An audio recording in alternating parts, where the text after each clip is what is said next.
Powerful, Purposeful Play for Infants and Toddlers. This is part 1 in a 3-part series outlining the importance of play for our littlest learners. Written and presented by Michelle Buell. My first goal for this presentation is that parents will understand how play supports healthy development. Many times play is overlooked as being important. We think of play as simply having fun, and how could it really be that important? But that really couldn't be farther from the truth. Play is vital to a healthy development of infants, toddlers, children, and adults. During this presentation, I plan to present to you why that is very, very true. And I'm sure you will end up having a lot of fun as a result. My second goal for this presentation is that parents will learn about the many different types of play that exist.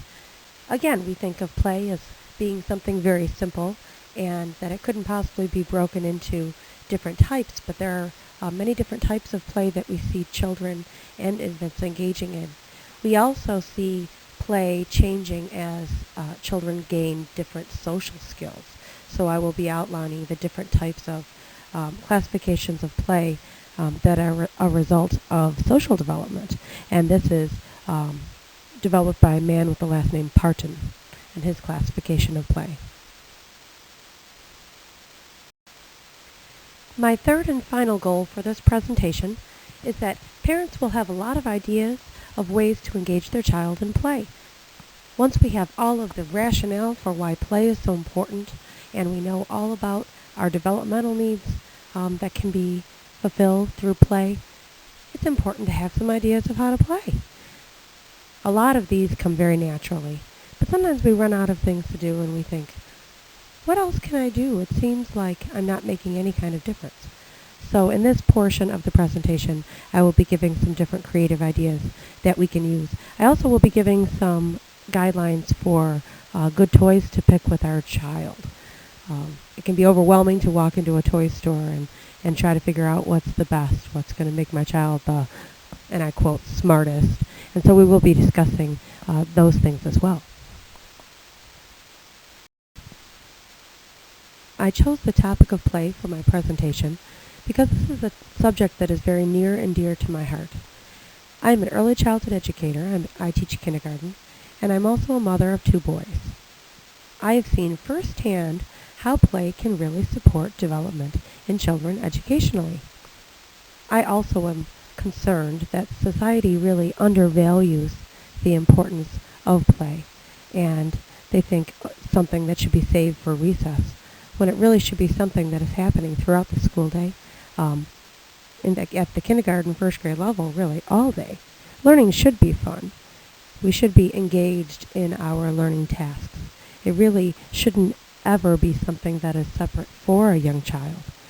I've seen children become frustrated when learning is separated from play because it really takes it outside of their experience.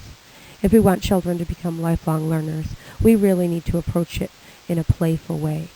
And that starts with our infants and our toddlers. We come to the first question of our presentation. Why play? Well, let's face it. When you first walk up to a child, a baby or an infant, who can possibly resist?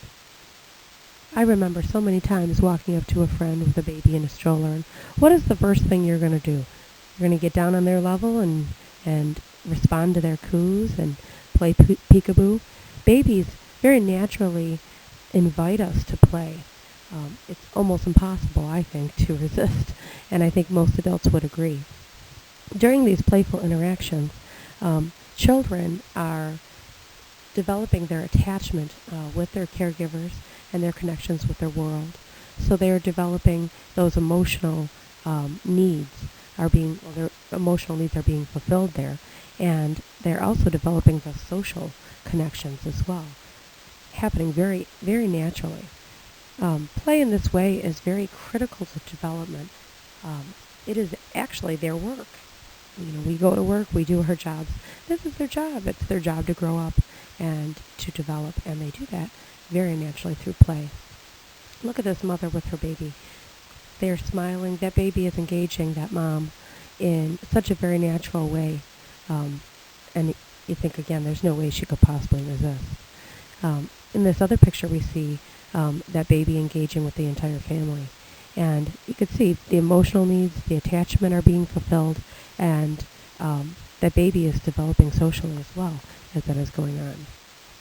In this way also then, play develops the foundations of self-esteem. Those babies are learning how to communicate. The baby with the mom is learning how to gain her attention, and he is being filled.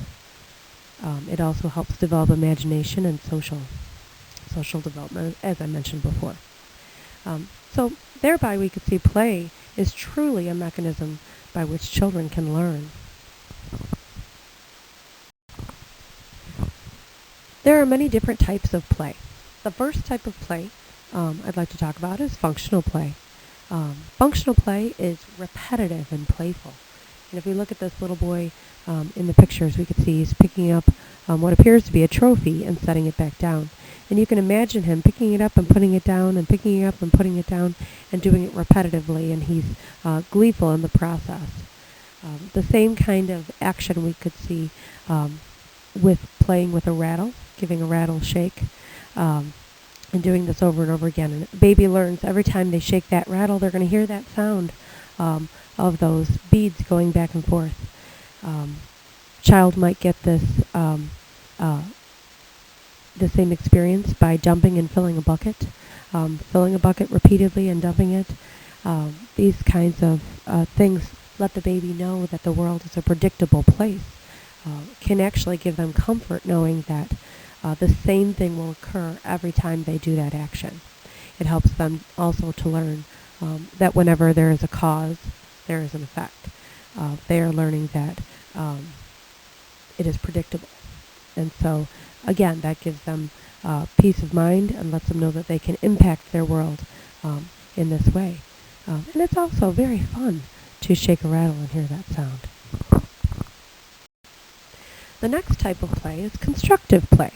And in constructive play, a baby is using objects to make something, or a child. Here we can see that this child is building with using blocks. And constructive play occurs whenever a child uses things to make another thing. So we could do it with blocks, we could be building with Legos, we could be making a picture using art supplies, and all of those things. So children are learning creative skills in order to actually create something. In this process as well, they are developing their fine motor skills. You can see this baby grasping a block. He's building up his muscles in his hands. Whenever we're doing art projects or even coloring, we're building up strength in our hands so that we'd be better able to write later. Children who are utilizing any kind of smaller object are actually being able to develop what we call the pincher grasp, which actually helps the child to learn how to grasp a pencil effectively later in life. So constructive play is very important in the development of all of these skills, and it's very fun as well. The next type of play is dramatic play. Oh boy, look at these kids having so much fun. Dramatic play is any kind of make-believe play. And here we have examples of, looks like more like preschool children, but this also can occur in the toddler years. And we might even see some real basic examples of infants engaging in dramatic play as well, with simple props. Obviously, as the child gets older, it becomes more involved. I'm sure you can imagine ways that you liked to make believe when you were young. We see this little boy pretending to be a knight or a rock star, a little girl all dressed up. She looks like she's mothering her little dog, and a little girl pretending to be a fairy princess. So there are all different kinds of ways that we can role play. And one of the first ways that develops is by role playing things that we see in our everyday environment. So things from home, things that babies and infants see every day. Very early on, you may see an infant grabbing a toy telephone and pretending to talk into it. So right away they are make-believing that they are talking in a phone, and they're starting to mimic the things they see in everyday life. This helps develop good self-esteem. It helps us to develop our creativity and our imagination. The last type of play that we see develop are games with rules. And in games with rules, children need a lot of social skills. They need to be able to cooperate with their peers and communicate very well. We have a beautiful illustration of this happening in the picture in the upper right-hand corner, where children are trying to decide who will be the leader, who will go first. Down at the bottom, we see the boys working together as a team to bring about their goal of winning the game. This is something that develops with more sophistication throughout childhood, but we might see the beginnings of it in toddlerhood. Children may be more successful with these types of games with parental supervision or with adult help in the beginning. And then as they gain in maturity, they're able to kind of take on these roles by themselves. They certainly can find the joy in working together as they develop games with rules. This concludes part 1 in this series of 3 videos. Please join me for part 2 in this series, in which we will explore the different types of social play, and we will begin to talk about how to develop purposeful play with our babies and toddlers.